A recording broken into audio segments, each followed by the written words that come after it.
Hi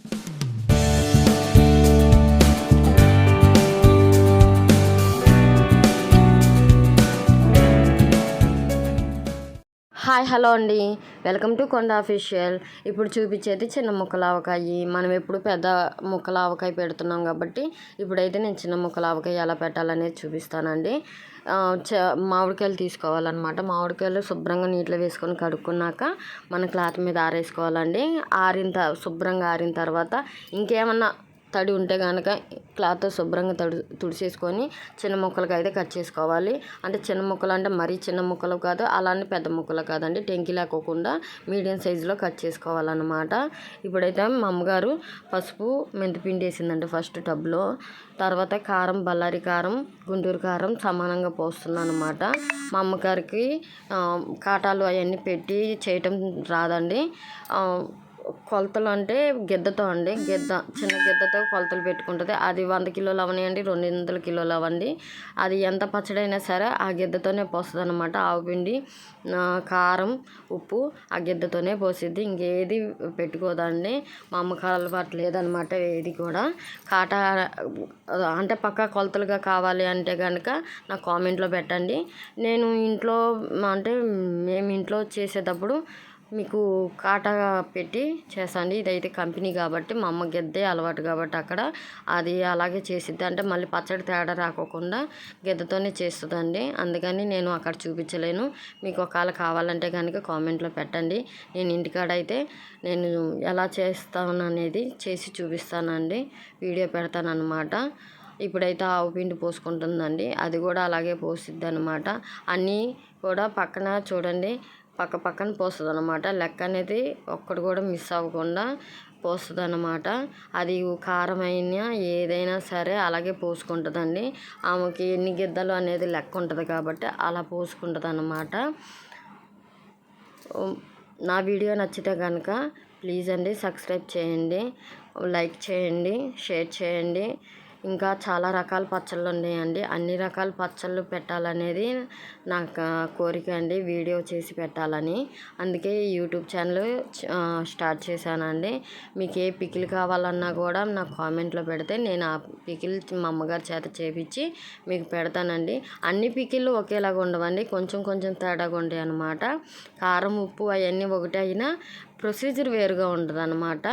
ఇదిగోండి ఇప్పుడు ఉప్పు పోసుకుంటుంది, అలా పోసుకొని లెక్కగా పోసుకుంటుంది అనమాట. అవి ఉప్పు కూడా కొంచెం కూడా గడ్డలు లేకుండా నలిపి చేసి అంటే కలుపుకోవాలంటుందండి మొత్తం. తను 10 years నుంచి చేస్తుంది కదండి, తన లెక్క అయితే నాకు ఇప్పటికి అర్థం కాలేదు. అందుకని నేను మా అమ్మగారితోటి కాటా ఎంత అనేది తెలియదు కాబట్టి గిద్దలతోనే నేను అక్కడ కాటా పెట్టుకొచ్చి నేను ఇంటికాడ చేసి చూపిస్తానండి. నాకైతే తెలియదు అనమాట పూర్తిగా అయితే.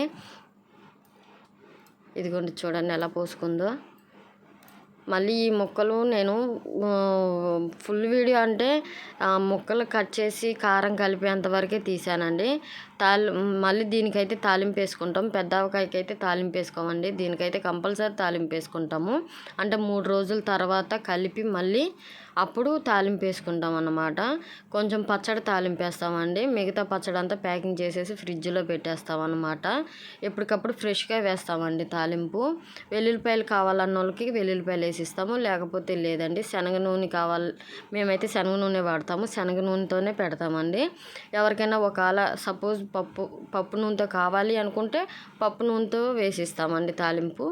అది వచ్చే కస్టమర్లను బట్టి ఉంటుందండి. ఎక్కువ శాతం అయితే శనగ నూనె అనమాట, ఎవరో పప్పు నూనె వాడతారండి. ఇదిగోండి ఇలా కలిపిద్ది అనమాట. మొత్తం నూనె వేసి అయితే కంపల్సరీ కలుపుకోవాలండి.